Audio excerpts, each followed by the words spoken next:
Hello, everyone. Welcome back to another episode of Shift with Elena Agar Podcast. In this conversation, we dive deep into the art of leadership with an amazing guest, a retired Lieutenant Colonel Oakland McCulloch. With over 40 years of dedicated service in the U.S. Army, he brings a wealth of information around leadership, things that we can apply not only in our personal lives, but also in corporate lives. It's amazing how the amount of stories that he has that are so personal, but so relatable. His book, which is called Your Leadership Legacy, Becoming the Leader You Were Meant to Be, is truly inspirational, very practical, easy read, something you can read, reflect on, take away, and apply into your own work and life. I really think that if you're in a space where you just want to find a way to be a better leader, and I think everybody can be a little bit better in a lot of things that we do. So, this is definitely for you if you're just looking for that continuous improvement. If you're looking to just have a little bit more insights into what does it take to be a leader and what does it take to truly leave a legacy. As always, please subscribe, like, comment, share the podcast. It really helps with the reach, and I am truly, truly grateful if you do that. So thank you and enjoy the episode. Retired Lieutenant Colonel Oakland McCulloch, welcome to the Shift Podcast. Yeah, well, thanks for having me. I really appreciate you having me on the show. What a title. I'm so excited to chat with you today. That is an earned title, I would imagine. And it's something that you spent over 40 years in the Army. We're going to talk a little bit about leadership. We're going to talk about the book that you wrote. And I think it's really important to mention these things because you come from a wealth of experience, and military is probably one of the best leadership training programs, if there was one officially in there, that there is. Yeah, well, thank you. I've been a leader in some way or another over 40 years, and I just looked at it as my responsibility. Why I wrote the book, while I go out on the speaking circuit and do keynote talks and do podcasts, because I look at it as my responsibility to pass some of those valuable lessons I learned over 40 years onto the next generation of leaders. Yeah, it's I'm really excited. I want to dive into this, but I do want to take us back. For people who are listening, if you don't see the book, it's called Your Leadership Legacy: Becoming the Leader You Were Meant to Be. And we're going to talk about it because there's so many gems. What I like the things that you've written about in the book is just the stories, the real practical things. You leave room for reflection. There's really tangible things that people can ask themselves as leaders and how they can essentially improve. But take me back to, Oak, many, many years ago, prior to the Army, prior to the 40 plus years of service, prior to all this leadership experience and lessons learned.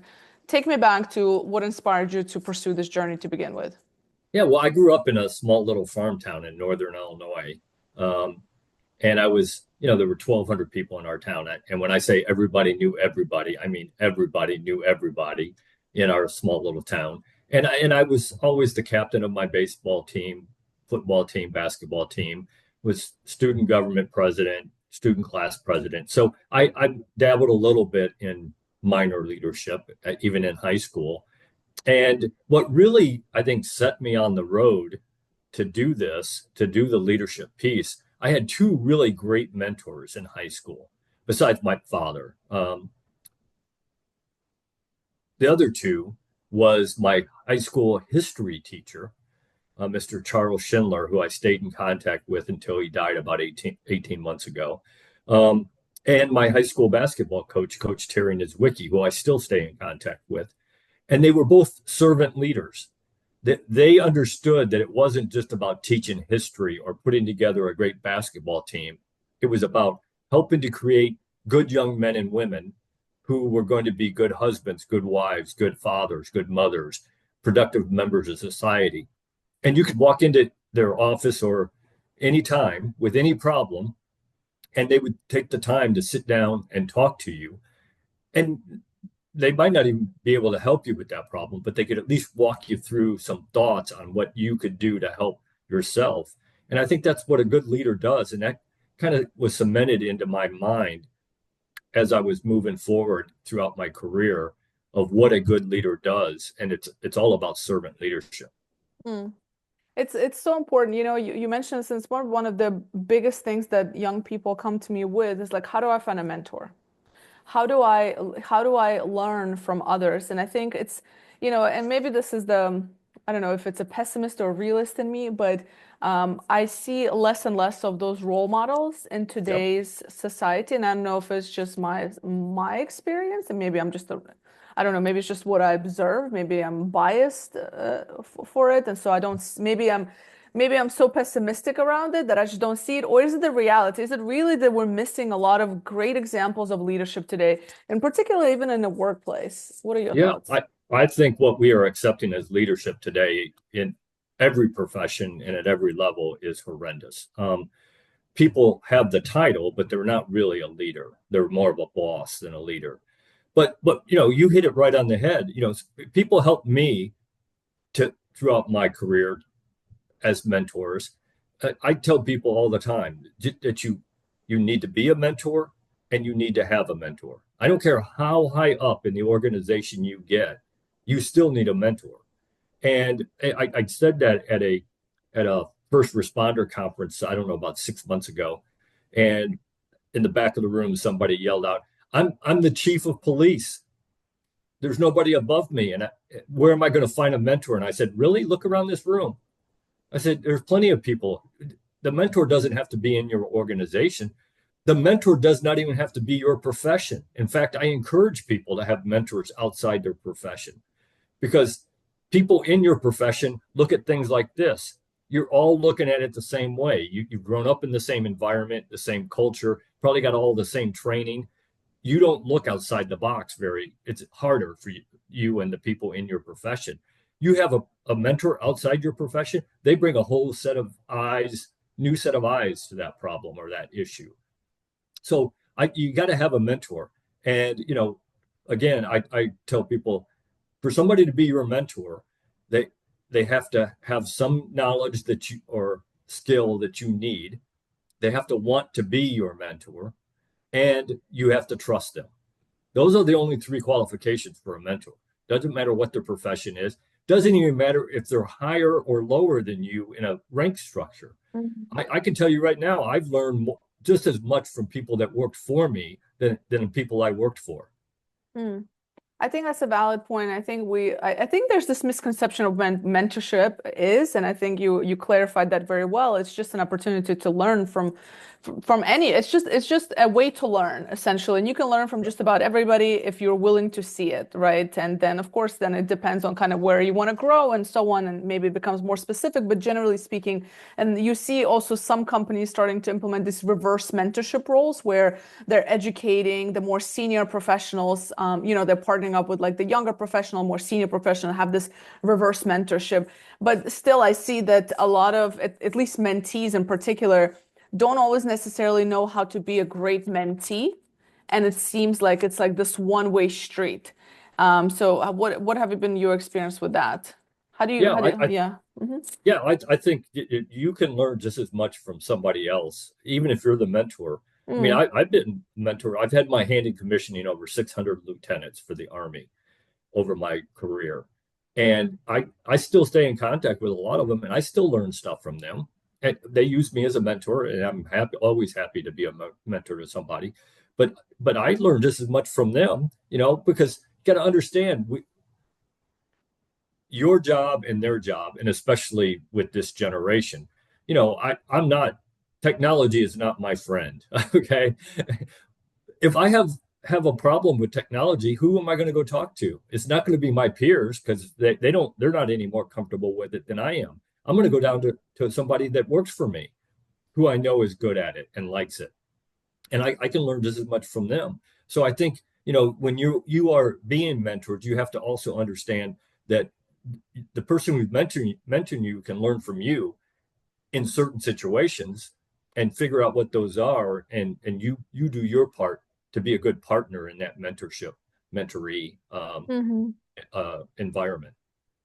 Now, I want to go a little bit deeper into that and also your kind of experience as a leader. So, in your book, which again I found very interesting because you bring up so many stories of your own experience. And one that particularly stood out for me was when you were running the Army ROTC program. I think you were running it for just a number of years, and you had an employee, I guess, I forget his actual title, but and before you even walked into this program, you said there's certain things I want to get out of this as a leader. And number one, I want to make sure I take care of my cadets. And then there was number two, number three, in terms of like you want to make sure that the program is a success and so on. And I remember that one of the stories you told is you had this employee who a cadet walked into his office and the person was on the phone and the cadet asked to speak and the person he was going to speak with said, I'm busy, kind of come back. And I guess you overheard that and you basically fired the guy on the spot essentially because like it's not Right. aligned. So, and I think that's a bold move. And there was a couple of other stories like that where you saw that there was these power brokers or, people in positions where they weren't really there for the purpose that they were there, meaning, leader, like the way you described leadership is about serving others, and they weren't really doing that. And you were really quick to kind of cut ties and send a really strong message, which I think was very positive for the rest of the team and so on. But take me a little bit deeper into those scenarios, in particular, those two stories, because I think there's a lot of lessons there. Yeah, so I think that all goes back to culture. What do you want the organization and the people in the organization to be? When I talk about that, I talk about vision, plan, and culture, and those three things have to be tied together, or else you're in real trouble. And the vision is where you want it to be, and I'll talk about that a little bit in the story. And then the plan is how you're going to get there, and then the culture is who you and the organization are along that route. And if those three things aren't tied together, then you got a lot of problems. So when I took over my Army ROTC program at the University of South Alabama in Mobile, I took over and we had 53 cadets in the program. Well, in the Army, every time you take over a leadership position, they'll send you to a school to teach you the things you need to know to be successful in that leadership position. Some of them are 3 months long, 3 weeks long, some are 3 months, 6 months, some are a year long. This one happened to be 3 weeks long. So they sent me off to school right away. I went off and I was sitting in a classroom with 33 other lieutenant colonels who were getting ready to take over their programs. And I don't remember anything that they taught me there. It was a while ago and doesn't really matter. The thing I do remember, and I took out of it, and I still remember it like it was yesterday, Major General Winfield, the 2-star general who was in charge of all of the Army ROTC programs, all 274 of them across the country. He walked in and he talked to us for about 35, 40 minutes. And he said, one of the things he said that stuck in my mind, he said, if you are taking over an organization that is not making its mission, not commissioning the right number of lieutenants every year, then you ought to lay awake at night thinking how you're going to fix that program. And I was taking over an organization that hadn't made its mission in 7 years. So I went back to the hotel room that night, took that to heart, and I sat down and I wrote out the culture, the goal, the plan, my vision, all that on a 3x5 card. And the first thing was, at the end of 3 years, when I hand this program off to the next person, we're going to have 150 cadets in the program. We're going to triple the program in 3 years. And the way we were going to do that is we're going to take care of cadets, and we were going to set the example for them. And then I wrote down some very specific ROTC things that don't really matter here. And so then I went back to my organization, and the very first meeting, I told them, this is the goal. This is what we're going to accomplish. We're going to have 150 cadets. After a whole lot of laughing, I had to convince them that I wasn't joking. We were going to have 150 cadets in 3 years. Then I explained what it was that we were going to do to make that happen. And I said, you're going to take care of cadets. If I ever catch you not taking care of a cadet, you will no longer work here, period. That's the only reason you're here. It's the only reason you get paid is to take care of the cadets in our program. Number two, I said, we're going to set the example for them. If I ever catch you not setting the example, you will not work here anymore. And so a couple of weeks later, maybe a month later, I saw a guy that worked for me, feet up on his desk, drinking a Coke, talking on the cell phone. Cadet knocks on the door, asks to come in and talk to him, and he said, go away, I'm busy. I told the young lady, go have a seat outside my office. I'll be right with you. And I told him, pack your stuff. You don't work here anymore. And he said, well, you can't fire me. I said, I think I just did. Pack your stuff and get out. You don't work here anymore. You didn't take care of this cadet. And that's why we are here. And I never had to do that again because I established a culture. I maintained the standards, made people accountable, held them accountable to that standard, and everybody understood it. At the end of 3 years, when I handed that program off, we had 179 cadets in the program. Wow, that's impressive.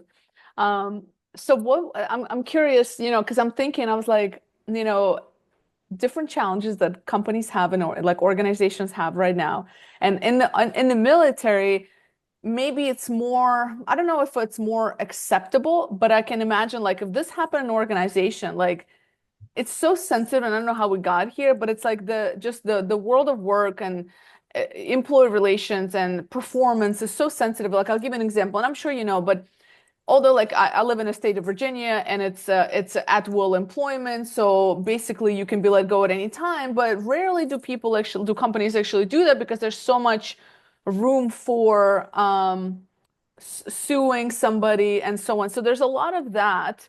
And I'm just curious, like, and especially with Gen Zs and with young people in organizations, like at least the things that I kind of see, how do you think that will land today? Like, do you Yeah. think, you know what I mean? Like, I'm just curious. So I don't advocate firing people on the spot unless they're doing something that you have directed that they will be fired for if they do Yeah. it. My philosophy has always been this: if you aren't meeting a standard, then it's my job as the leader to let you know that. I'll call you in, and here's the difference between a leader and a boss. A boss is going to say, Alana, you're not meeting the standard, fix it, and they're going to walk away. Yeah. My philosophy has always been this: okay, bring you in and say, okay, here's the standard, here's where you are. We got to figure out how to fill that gap. And we are going to figure it out. Not me, not you. We are going to figure it out. And then we sit down there and we say, okay, if you're here, you are, and the standards here, what are the things we got to improve, get you to improve on so that you're meeting the standard? And I write them down. And depending on how long the program that it's going to take to get him or her there, we may meet every week or every month and actually pull the list out and say, okay, where are we on this one? Where are we on that one? And we'll work through that list of things. At the end of that time, if they still aren't meeting the standard, you've given them every opportunity. If they're still not meeting the standard, then they have self-selected to not work for me anymore. I mean, it wasn't me firing them. They didn't do the things that we asked them to do. And I think going back to what you were talking about, I think it goes back to that accountability has become a dirty word in this country. And it can't be. We have to hold everybody accountable. From the newest employee to the CEO, everybody needs to be held accountable for their actions, for their performance, for what they do, what they don't do. And if we don't get back to that, then I think we're in a lot of trouble.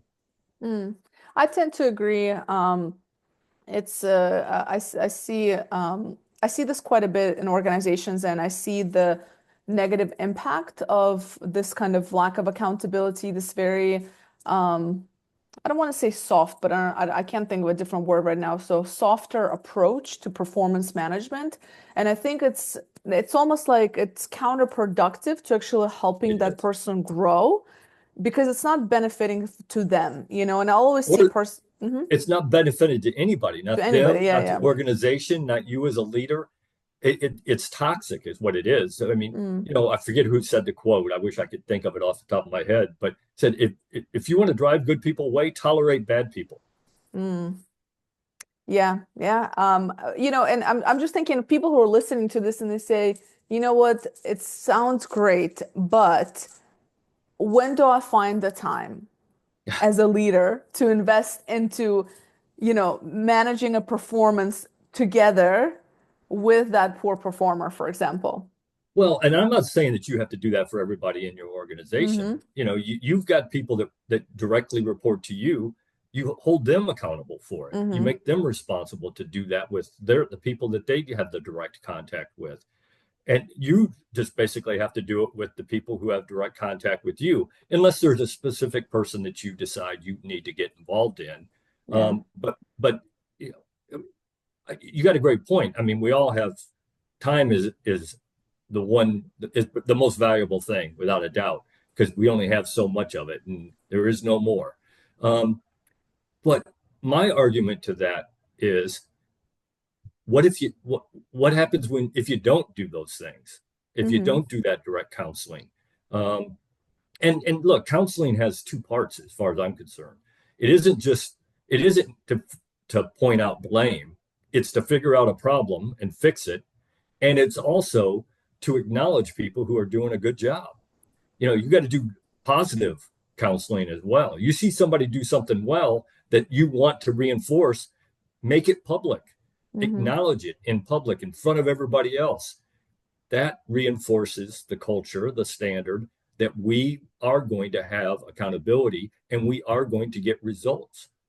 Because I don't care, you can do lots of great things as a leader, but if you don't get results, it really doesn't matter. Because in the real world, results do matter.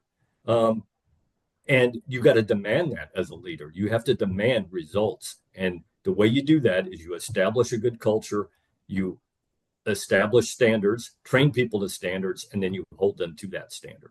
But it's so much easier to put a Band-Aid on a broken leg. And that's what we see a lot in organizations today. It's like, we're just going to put a Band-Aid for now, because either that leader, that manager, I don't want to call them a leader, they're maybe in a leadership position, but a manager who doesn't have the skills necessarily to address a particular concern, or they maybe don't feel comfortable addressing. Like, conflict management is something scary for a lot of people, especially new managers. I work a lot of new managers, and that's one of the biggest things is like, how do I give the bad feedback? And I think a big part of it, as I'm thinking, as you're speaking about this, and a big part of it is that they think that you should just have this game plan for this person that's going to just solve whatever performance, but it's actually about that working relationship. And it's like, how can we together figure out what might work best for you and the company, obviously. I agree. Yeah. And one of the ways, because look, I mean, that's not easy. I got it. It takes a little personal courage. That's one of the things I think leaders have to have that I don't see a whole lot of today. But I think an easy way to do it, a method I use that I have used in the past, is with questions. When you bring them in and you're counseling them on whatever basis you do it, whether it's a quarterly or semi-annually or whatever, then, and if you're not doing them before the end of year review, then you're already in trouble. Then ask questions. The first question I always ask is, how do you think you're doing? And if there's an issue with something that they're doing that I know is a problem, then I'll ask, how do you think you're doing in this area? And 9 times out of 10, they'll tell you. Right. I'm not doing so well in that area. Okay, well, let's figure out how to make it better. So you involve them. It isn't just the big bad boss pointing his finger at me. It's working together to make them not only a better worker, but in many cases, even a better person. And that's, again, in my opinion, that's part of what leadership is all about, not just at work, but in life. I want to also go back to the power broker story, because I think that's such an important part of leadership. And I see this again. I think people who are listening are going to be like, I definitely know who this person is in my organization and so on. Absolutely. But there are these power brokers. So define a power broker the way you kind of describe it in the book. Like, who is that person? What's the profile? And then tell me the story of the lady that worked in your organization for like 30 plus years. She was like hogging all the information, didn't really want to share with people. Talk to me a little bit about that. Yeah, so a power broker is somebody who thinks, well, if I give out all the knowledge, then I can't be fired. I'm irreplaceable. And let me tell you, there is nobody that's irreplaceable. Zero, none. Everybody can be replaced and will be at some point, one way or another. Either they're going to quit, they're going to get fired, they're going to move on, they're going to die. One way or another, you are leaving that AI position. Is going to take over. Something. Whatever. One way or another, you're going to leave that position. But you get these people who think that if I have all the knowledge, that if nobody else knows how to do what I do, then I can't be fired. And I had this lady had worked for this organization for 30 something years. And she was absolutely that. She did things that nobody else in that organization knew how to do, or even what she did in some situations.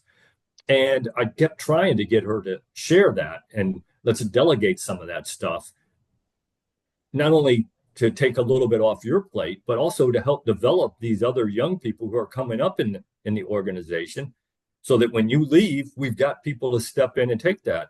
And she just wasn't buying it at all.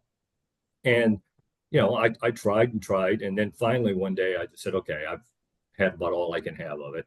And so in a meeting, I assigned a young man, brand new to the organization. I assigned him a project. And I knew that he needed some information that she had. I knew that he did to accomplish that mission. And only she and I knew that information. And so I signed it to him. And every week I would ask him, where are you on that project? And he'd tell me the things he was doing and the progress he was making. But he said, but I'm still missing this. And it was that information. And I'd look over at her and she didn't say anything. And so about 3 weeks into that, I finally said, okay, here's that information that you need. Go ahead and finish the project. And then I went in and I fired her. And I said, don't need you here. She said, you can't fire me because nobody knows what I do and how I do it. And I said, I didn't say this was going to be easy or fun. This is going to be hard. And it was. It took us about 2 months to figure out, and we dropped the ball a few times because we didn't even know that that's what she did. But we figured it out. And once we did, and we delegated all that stuff out to younger people, other people, not always younger, but other people. So everybody was contributing to the team. That made the organization that much better. That's such an excellent point. I think if anything, it's just a reminder for everybody. One, I totally agree that everybody's replaceable. I literally just made a video about this like a couple of days ago or something like that, because with everything that's going on, I think people, with all the different layoffs and companies, and having been in the career development space for the last 10 plus years, I've always seen like people usually would come to me for career advice. So I've seen from earlier in my career, like in my mid 20s and late 20s, that no job is secure, because I would see these brilliant people struggling to find work or getting, fired or laid off or whatever it may be. And so I've kind of always been aware to it. And I realized that many people are not. And we think we're so safe and we think we're the best thing from sliced bread, and it's like everybody has this, especially if they're doing well in a company. But to your point, you can have all that information, but it's the attitude ultimately. It's your being of service. Like you only, like this is what you mentioned in the book. I think it's like you're only as good of a leader, as a contributor, as you are a service to others. And I think it's just a simple concept, yet we often forget that. No, I absolutely agree. I think, again, it has to be, you have to develop a culture of where it's a team and everybody needs to help everybody else. And, you put your ego aside, and we all have an ego, and we want people to have egos because that's what drives them to be successful. That's what drives them to be the best at whatever it is they do. We want people to have egos, but you got to know when to put it aside and help other people. And one of my philosophies is, look, people helped me along the way. It's my job to help other people.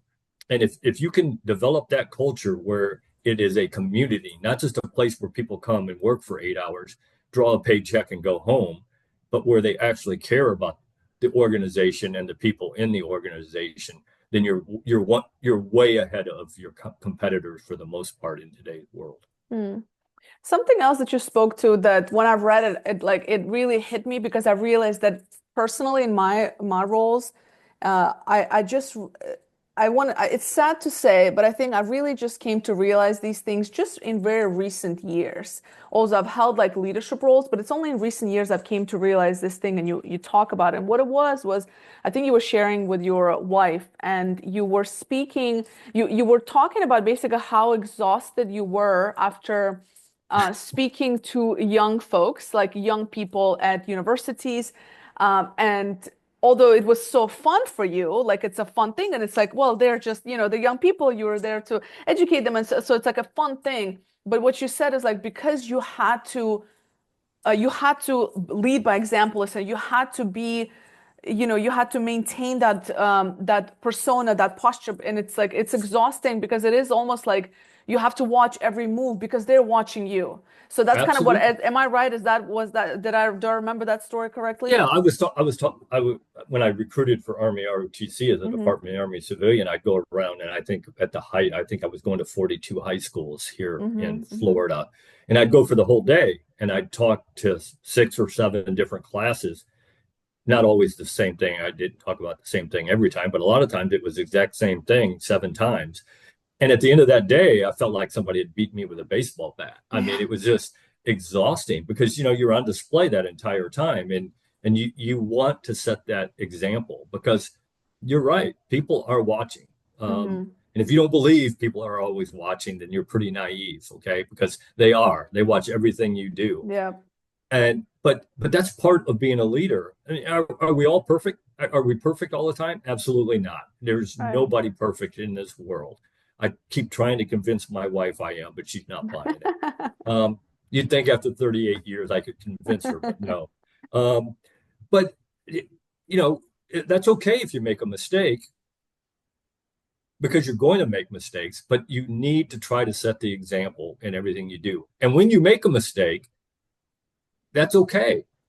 Admit it, take responsibility for it, and let's fix it. Let's come up with a way to fix the mistake because we're all going to make mistakes, but you got to set that example, and that's in your integrity, your character, how you act, how you interact with people, because the culture of your organization, if you're the leader, the culture of your organization is just a shadow of you. It's what you accept. It's what you are accepting to happen in that organization. And if you let bad things happen, if you don't hold people accountable and to standards, then they will do bad things. I promise you. Mm. If you hold them to standards and make them accountable, they will do good things. But it all starts with you. Yeah, and like I said, it's really in recent years I've started to recognize that because even from something as simple as, or even like in remote work, right? Just even like a choice of like what do I wear to a specific meeting, whether it's a team meetings, like with the team or with leadership or whoever, just Right. even though it's like, well, we're just, sometimes you have this lazy part of your brain, you're like, what, it's just a team, it's just an internal meeting, maybe I'll just wear a hoodie. And then you're like, no, no, no, no, like I have to lead by example. And it's like you have to pause and stop yourself. And it's these small things, it's when you say something, when you're quiet, when you actually speak up. And there's so many things that add up to that influence that you're talking about Oh, that I think we absolutely. don't think about enough, Yeah. Well, one of the examples I always use is if you're the leader and you're walking down the hallway and there's a piece of trash on the floor and you don't bend down and pick it up and put it in the garbage can, then you just set a new standard. Why would Mm-hmm. you expect somebody else that works for you to pick up that piece of trash? Yeah. You should never ask somebody to do something that you're not willing to do yourself. And that's all part of that. I mean, you're right. It's all those little things. Mm-hmm. Being a leader is not rocket science. Okay. Being a leader, the things you have to do to be a good leader are not hard. Doing them on a day-to-day basis, Yeah. day in, day out, that's the hard part. Having that self-discipline to do the right things because they're the right things to do, not because somebody's watching or somebody's going to check up on you. They are watching and they are going to check up on you, but that's not why you did it. You did it because it's the right thing, and leaders do the right thing because they're the right thing to do. Mm. I think this point that people are continuously watching is so spot on. And it's something that I try to communicate to some of the younger people that I work with. And it's, that literally like the way you show up matters. Even, yes, we all have our off days and so on, but like you said, we're not going to be perfect all the time, but it's like intentionally taking a moment to show up ready, to show up prepared. Yeah. And so on, it's so important. And I think, what I see is that, and I don't know I'm curious your opinion because I don't know if this is just it just takes experience to get there because I think when you're in your 20s, for many people today, right? And even for myself, when I was in my 20s, it was just like just me, myself, and I didn't really, I wasn't really worried about a family or anything like that. And I think you just kind of worry about you. And as you grow older and you start having different responsibilities, and whether it's, parents or significant others or kids or whatever, maybe you start to recognize that you need to raise up in ranks, and you need to be able to, maybe make more money and grow in your career and so on, because more responsibility comes on your plate. But it's almost like if you don't pay attention to these things and remembering that people are watching, you're not going to be selected to be in those opportunities, because No. you can't just wake up at mid-30s and be like, oh, I'm ready to be a leader. I'm ready to be a good attitude worker, or to do what I need to do. Because for the last 5, 10 years that have been with an organization, for example, or within your network, people observe the different side of you. So it's kind of like the train has sailed, or there has That's gone, right. whatever the expression is. But Yeah. what are The your train thoughts? train has left the station. Train has left the station, yes. Yeah, well, I kind of address this, and I get some pushback on this, but I'm here to tell you, whether you like it or not, it's the fact. Because I always tell people, your goal should be a little bit better every single day at whatever it is you do. I don't care what it is. I don't care if you're sweeping a floor. You should want to be the best floor sweeper there is. And and you are going to be judged against other people who are doing the same job you are. And I always get somebody, usually a young college student, male or female, that will walk up to me and say, well, Colonel McCulloch, I don't judge myself against other people. I only judge myself against myself. And I said, you absolutely should judge yourself Mhm. against yourself. That's how you're going to get better every single day. However, if you don't believe that other people are judging you against other people doing the same job you are very naive, because that's how we pick promotions. That's how we pick pay raises. All those things go into it. And you're going to be judged against other people who are doing the same thing you are.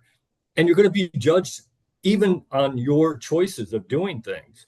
And that's okay. It should be that way, because we want to promote the best people, not just somebody. We want to promote the best people. So you got to prove that you're that best person day in and day out.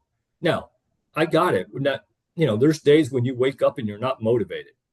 It'd be Mhm. nice if we were motivated every day. That place is called Fantasyland. That place doesn't exist. There's going to be days you don't wake up motivated. And that's why you got to have self-discipline, because on those days you wake up and you're not motivated, the self-discipline will kick in and make you do the things you would have done and should have done if you were motivated that day. If you don't have self-discipline, then you're going to roll back over and go back to sleep rather than run the 3 miles today. Or instead of going that little extra mile to get a job right, you're just going to say, okay, close enough for government work, good enough. That's where the self-discipline comes in, to help drive you to be the best at whatever it is you do. Mm. I think it's just also there's this, societal message. And I also like, I kind of laugh about it. And I posted about this the other day as well. It's like, you should just be yourself, and you should just, and you should just, be your authentic self, and I'm like, no, you should not. You're not in a corporate. You can. You won't have a job depending on, you have to find a culture that's going to accept you for whoever it is that you are, right? Like, no, you cannot be yourself. Work is work, business is business. It's not personal. You're there to Yeah. do a job. And I think, again, one of the things we forget or maybe don't recognize is that, imagine if you owned a business. You're not going to pay somebody out of your business, out of your, financial wealth, let's say, for them to go find themselves, or for them to figure out what is it that they want, or for them to be their authentic self. No, no, no. I'm paying you to do a job that Yeah. requires X, Y, and Z, and that's why you're there. And I think Yeah. we somehow, and again, and this become a little bit soft in that space, and like with all the policies, and as much as I have a respect for HR, but it's like certain things are just shouldn't be a policy. Like certain Yeah. things are just common sense. But anyway. Well, I think where we have gone off the rails on it is, look, we don't want people to be robots. We Right. want them to be individuals. We want them to bring those strengths that they have to the Sure. job they have, whether they're a worker or a leader. Mm-hmm. We don't want robots, but there are certain there's a certain professionalism that is required while you're at work, whether you're the leader or the worker. There's certain things that you have to be able to do and you have to meet, and there are certain standards, whether it's dress code or whatever it is. there should be standards, but where we run into problems is when we don't enforce those standards. And now this person can do whatever they want, and that person can do whatever they want, and that destroys the teamwork of that organization. But again, I think there is room for you to be an individual, but you have to conform. You got to find out that your part to be the individual is your strengths. What is it that you as an individual do very well? And everybody's a little bit different. And that's where a good leader gets to know the people they are leading. Because I don't know how many times, and I'm sure you've seen it as well, that a leader will assign somebody a project, and that is the worst project you could have assigned that person. But the person sitting right next to them, that would have been a great assignment for them. But the leader didn't know either one of them, didn't take the time to find anything out about them. And so they're assigning projects to people that shouldn't be assigned that project. That happens all the time. Yes. And it's a simple fix. All 600 of those lieutenants that I commissioned, I told every single one of them the day they got commissioned, or right around that time, I said, one of your number one goals should be every day go out and find one person in your organization and find out one new thing about that person. Some about work, although you'll get most of that, but their personal life. What's their spouse's name? What's their kid's name? What sports do their kids play? What's their hobbies? What do they like? What don't they like? Now you're starting to get to know some of that, so that when you're assigning projects, you know where somebody's strength is and where somebody's weakness is, and you won't assign somebody a project that they shouldn't, that you're setting it up for failure on. I like that. Very, very practical, but good tip. I like that. Let me ask you something a little bit different. And I'm just curious your opinion, and feel free to, if you don't want to answer, you don't want to answer. But you've devoted your life, over 40 years in the Army, in leadership roles and so on.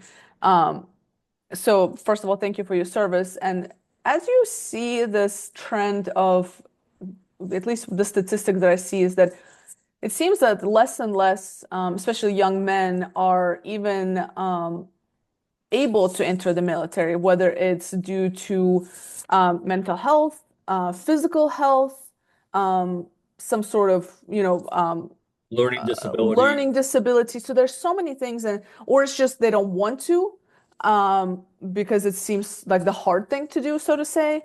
What are your thoughts as somebody who's devoted your life and as somebody who's worked with young people and still continue to make an impact in that space? What are your thoughts on that? Yeah, so the statistics that you're talking about is that I saw a survey that said, or a report that said only 23% of American youth are even eligible to join the military. 23%. Because of those things you said, either they're overweight, they've tried to hurt themselves, mental health issues, allergic to something, learning disability, ADHD, whatever. Only 23%. Only 9% of that 23% that are eligible, that are even eligible, only 9% show a propensity to wanting to join the military.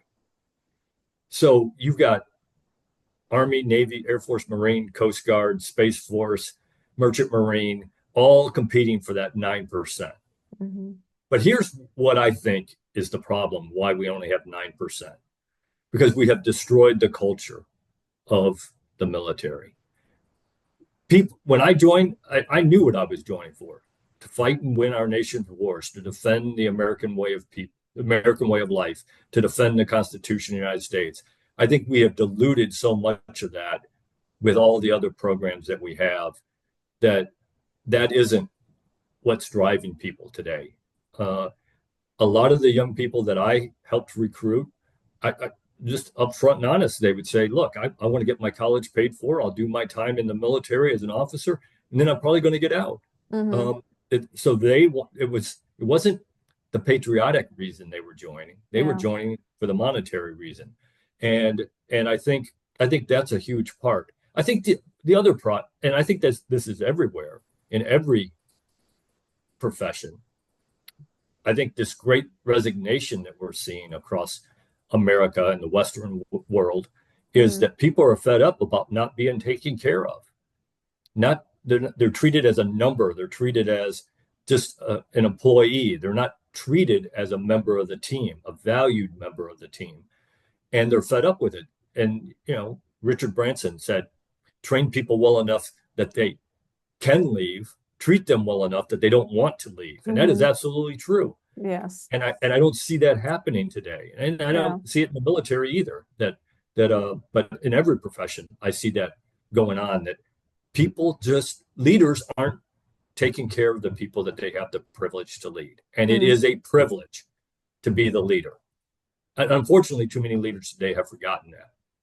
Yeah, no, it's a good point. And yeah, in the corporate world for sure, you see this decline of young people, young managers wanting to, or young people wanting to become managers and leaders because they see that their managers so burnt out and their managers like working all hours of the day because the leadership on top or the organization not taking care of them because everybody's just trying to squeeze the most out of you, and it's Yeah, so counterproductive. So like I always tell, when I talk to leaders, I'm like, it's at the end of the day you're hurting your business. So even if you don't yeah, care about the person or about the employee, it's just smart business to care for them. yeah. It's just Well, smart business. here's the problem, and I talk about this a lot. I call it the vicious circle. So people who should not be promoted and be a leader are becoming leaders, and they're bad leaders. They're not even leaders; they're bosses. I won't even give them the title of leader, but they're in leadership positions, and so and they're not good leaders. They're may even be toxic, whatever reason they're not good leaders. Mm. They drive away the good young talent that's in that organization. The great resignation, they're leaving, they're going somewhere else that good leadership and somebody's going to take care of them. So then who gets promoted? The average, or maybe even a little bit below average people in the organization, young people get promoted because that's who's left. Mm. And then they become a leader. And then what kind of leader do they become? The one that they got Yeah. the example of. That's who got promoted. So that must be the right answer. And then they drive away the young talent that comes in afterwards. So it's just that vicious circle that we just keep Yeah. driving away the best and the best and the best. And unless you break that cycle, your company is in trouble. Mm. Absolutely. What is the best leadership advice you ever just received? Uh, Lead by walking around. I had a boss who he would set aside time in his calendar to just walk the area, walk around and talk to people and meet people and ask them questions and just be seen instead of sitting behind his desk all day. Um, and to that point, you want to get to know somebody. If you call somebody into your office and ask them a question, you are going to get an entirely different answer than if you ask that question down where they're working. Hmm. Because when you call them into your office, it's kind of like when you get called to the principal's office when you're a kid. Am I in trouble? What did I do? If the boss is just walking around and he walks by and you're doing your job and he says, why do you do it that way? You're more likely to tell him or her that this is why I do it this way, either because that's the way we've always done it, which is a horrible answer, Mm. or because this is why it works, and they'll explain it to you, and then you can make a determination whether that's the best way to do it. But sitting behind your desk, you're never going to see those things. So my philosophy has always been get out, walk around, talk to people, be seen, um, be approachable outside of your office. And I think that was probably some of the best advice I ever got. Mm. As you're kind of, navigating this next stage of your career, you're retired from the military, you have this book, you do a lot of leadership kind of talks and engagements and so on. What is something you look forward to? What is the impact your legacy that you want to leave over the next few years, let's say? Yeah, so I think, obviously legacy means something to me. I titled my book Your Leadership Legacy, and I get asked a lot. So what do you think legacy is? And this is for me, because they always say, what do you want to be remembered for?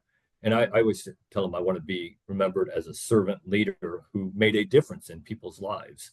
But here's my view on legacy. Legacy has two parts. A very small part is what you actually accomplished as the leader in that organization. Now, it matters. Like we said, results do matter in the real world. So you gotta get those results. But that's a small part of your leadership legacy. Because if you tie all your legacy to that, when you retire or leave and the next person comes in and changes everything, then where's your legacy? Your real legacy is that next generation of leaders that you help produce, who are going to carry on the things that you think are important as a leader to that next generation and that next generation. And that really was driven home to me, again, when I was running my ROTC program at the University of South Alabama. And I had a guy who worked for me, Master Sergeant David Powell. And I say he worked for me. He was probably a better leader than I was. And one day we were talking about the significance of what we were doing in that program, creating that next generation of leaders for the Army and for the nation. And he looked over at me and he said, "Sir, great leadership handed down from generation to generation is what develops great nations." And I thought, wow, what a powerful quote. Wish I could take credit for that, but I can't. Master Sergeant David Powell said it. And what really struck me is that you could take that word nations and you could substitute anything you want for it. A company, a hospital, a food bank, a university. It doesn't matter, because every organization in every profession needs good leadership. And that is what develops good organizations, is when you hand down good leadership to the next generation, who's going to hand it down to the next generation and the next generation. That is your legacy. You can impact that organization for the next 25, 30, 40, 50 years with that legacy. If you're only tying it to what you did while you were there, you're only affecting it while you're there. That's powerful. Before I ask you my last question, where can people buy the book? Where can they get in touch with you if they want to chat with you, invite you to a speaking engagement or anything like that?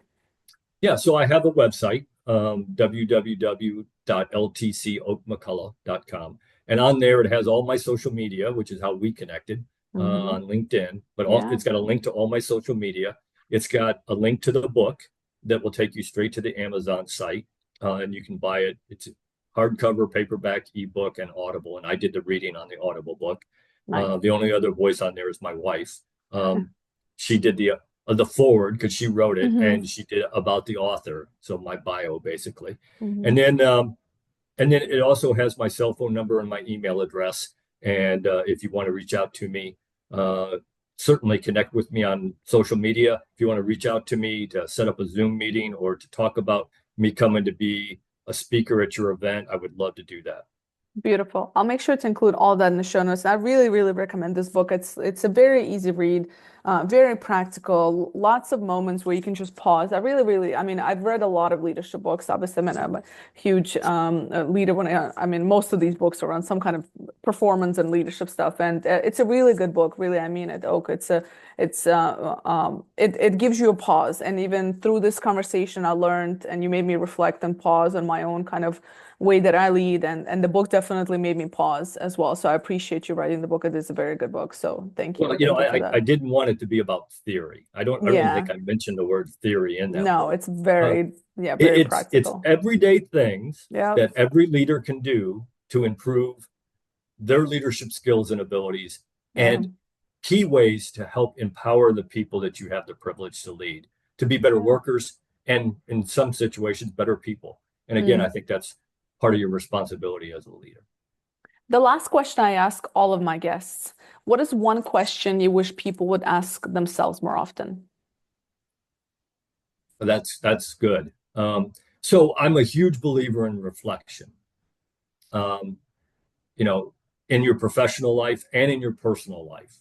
So I always tell people at work, every time you do something, your organization does something, you should call together the people who were responsible for making it happen and do a reflection on it. Because I get people who tell me all the time, well, I learned a lot from that experience. I said, no, you did. Experience is full of emotion. you don't learn a whole lot from the experience. What you learn from is the reflection on that experience. Take a step back, take the emotion out of it, and ask the question, and everybody needs to be honest. What were we supposed to do? What did we do? And how can we get better at it? And if you do that at your office, in your organization, I promise you, you will improve. I also tell people, you got to do that in your personal life. Every night before I go to bed, I ask myself those 3 questions. What was I supposed to do today? What did I do? How can I get better at it? Even if you were successful in business or in your personal life doing something, that doesn't mean you can't get better at it. I have a good friend who was a football coach, college football coach for many years. Now he's a president of a university. And he told me one time, he said, Oak, I approach a win and a loss the exact same way. How can I get better? Because even if I won, that doesn't mean, even if our team won, doesn't mean we can't get better at something. And so the question I think everybody needs to ask themselves is, how can I get better? A little bit better tomorrow than I was today. Because again, you got to have that, in my opinion, you got to have that winning attitude, that winning culture, that you want to be the best at whatever you do. Look, my father, when I was growing up, my father had this thing called the 75% rule. And he used to tell me, son, if you can't do something better than 75% of the people doing it, then you need to do one of 2 things. Figure out how to get better at it, or go do something else, because obviously that doesn't matter to you. You got to want to be the best at whatever you do. You got to have that winning attitude. And again, winning attitude is another dirty word in today's society. But you got to have that if you want to be successful, not only in business, but just in personal life. I don't care if I'm playing old maid with my 11-year-old granddaughter. I want to win. Okay. I want to win everything I do. Now, you also got to learn how to lose, because you're not going to win everything. But the attitude should be, everything I do, I'm going to be the best at, no matter what it is. Beautiful. Oak, thank you so much for your time. Well, thanks for having me. This has been a great show. I really enjoyed it.